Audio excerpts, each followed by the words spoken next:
ओम शांति सभी प्यारी आत्माओं को।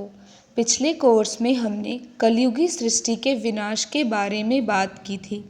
इस कोर्स में आइए जानते हैं कि हम अपना जीवन कमल पुष्प समान कैसे बनाएं। स्नेह और सौहार्द के अभाव के कारण आज मनुष्य को घर में घर जैसा अनुभव नहीं होता। एक मामूली कारण से घर का पूरा वातावरण बिगड़ जाता है। अब मनुष्य की वफादारी और विश्वास पात्रता भी टिकाऊ और दृढ़ नहीं रहे हैं। नैतिक मूल्य अपने स्तर से काफ़ी गिर गए हैं। कार्यालय हो या व्यवसाय, घर हो या रसोई, अब हर जगह परस्पर संबंधों को सुधारने, स्वयं को उसमें ढालने और मिलजुल कर चलने की ज़रूरत है। अपनी स्थिति को निर्दोष एवं संतुलित बनाए रखने के लिए हर मानव को आज बहुत मनोबल इकट्ठा करने की आवश्यकता है। इसके लिए योग बहुत सहायक हो सकता है। जो ब्रह्मा कुमार हैं वे दूसरों को भी शांति का मार्ग दर्शाना एक सेवा अथवा अपना कर्तव्य समझते हैं। ब्रह्मा कुमार जन जन को यह ज्ञान दे रहा है कि शांति पवित्र जीवन का एक फल है और पवित्रता एवं शांति के लिए परमपिता परमात्मा का परिचय तथा उनके साथ मन का नाता जोड़ना अति आवश्यक है। वह उन्हें राजयोग केंद्र अथवा ईश्वरीय मनन चिंतन केंद्र पर पधारने के लिए आमंत्रित करता है, जहां उन्हें यह आवश्यक ज्ञान दिया जाता है कि राजयोग का अभ्यास कैसे करें और जीवन को कमल पुष्प के समान कैसे बनाएं।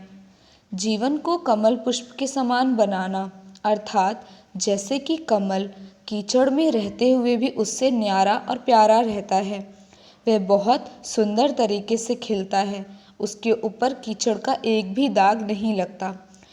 उसी प्रकार हमें इस विकारी सृष्टि में रहते हुए भी विकार हमें टच ना करें, ऐसा रहना है और यह सिर्फ परमात्मा की याद से ही संभव है।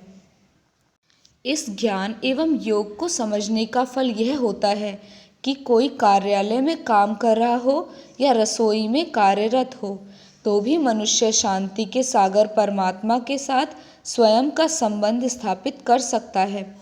इस सब का परिणाम यह होता है कि सारा परिवार प्यार और शांति के सूत्र में पिरो जाता है।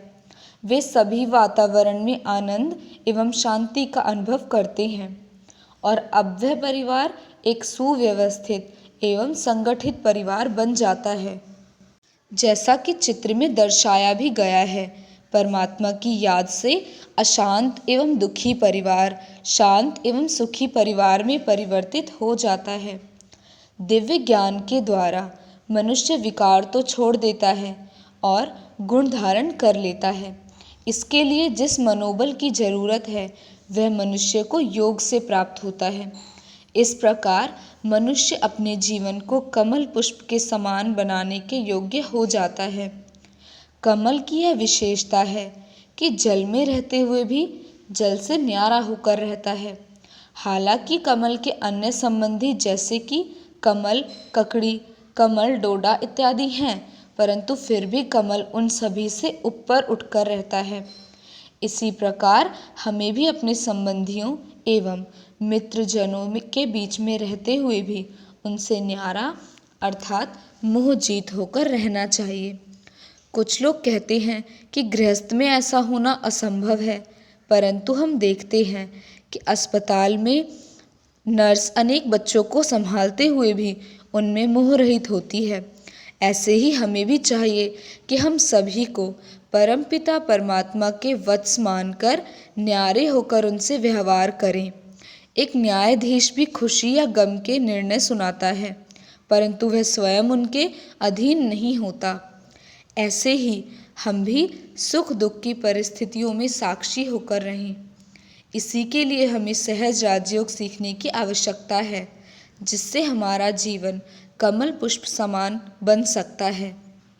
एक अशांत और दुखी परिवार सहज ज्ञान और सहज राजयोग की शिक्षा लेने के बाद एक सुखी परिवार बन जाता है, जहाँ पर कार्य व्यवहार में रहते परमात्मा की याद रहती है, खाना खाने और बनाने समय भी परमात्मा की याद रहती है और शांत एवं सुखी परिवार बन जाता है।